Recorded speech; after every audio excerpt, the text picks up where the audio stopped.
আসসালামু আলাইকুম সুপ্রিয় দেশবাসী। চারিদিকে মব মব বলে একটা স্লোগান উচ্চারিত হচ্ছে।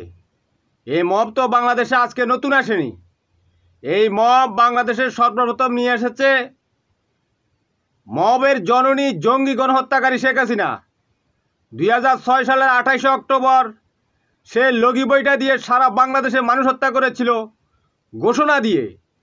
সেদিনই নির্বিচারে সর্বপ্রথম এই মব নামের সন্ত্রাসীদের উদ্ভব ঘটেছিল।